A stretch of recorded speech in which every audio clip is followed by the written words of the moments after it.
আমাদের প্রিয় নেতা তারেক রহমান বলেছেন, বিজয়ের সাথে যদি বিজেপি না থাকে তাহলে বিজয়ের আনন্দ থাকে না।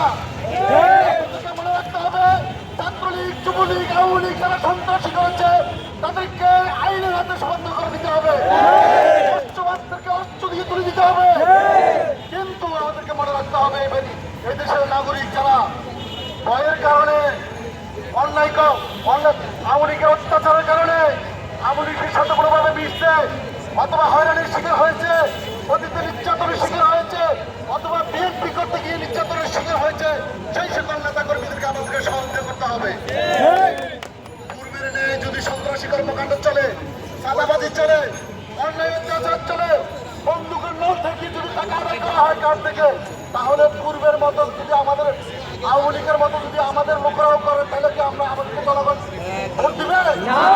বিএনপি তথা গণতান্ত্রিক রাজনৈতিক দল, আমরা ভোটের জন্য মানুষের দরজায় যেতে হবে, আমাদেরকে ভোট খুঁজতে হবে। আপনাদেরকে মনে রাখতে হবে, বিএনপি 2006 সাল থেকে বিরোধী দলে আছে, এখনো বিরোধী দলে আছে। আল্লাহ যদি কামিয়াব করে দেশটায়ক তারেক রহমানের নেতৃত্বে বাংলাদেশে ভোট হবে এবং সেই ভোটে দেশটায়ক তারেক রহমান প্রধানমন্ত্রী হবে।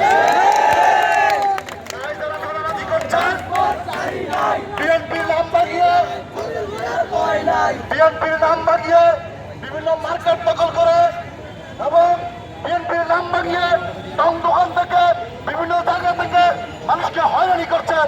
আমি সেই সকল জনতার উদ্দেশ্যে বলবো, আপনারা সোচ্চার হন। সেনাবাহিনী, দেশপ্রেমিক সেনাবাহিনী আছে, পুলিশ দায়িত্ব পালন করছে। আমরা যদি সন্ত্রাসী করি আমাদেরকে সহকারে পুলিশ সেনাবাহিনীর হাতে তুলে দিবেন। প্রিয় সাথী বন্ধুরা আমার, বিএনপি ভোটে বিশ্বাসী, সেই ভোট জনগণের ভোট, সেই ভোটের মধ্য দিয়ে বিএনপি রাষ্ট্র ক্ষমতায় যাবে।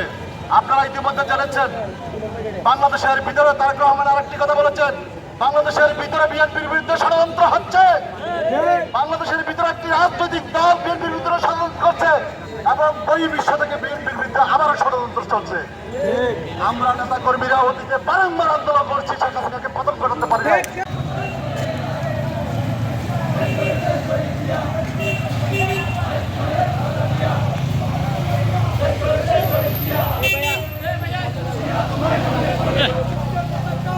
তোমায় দেখা যায়।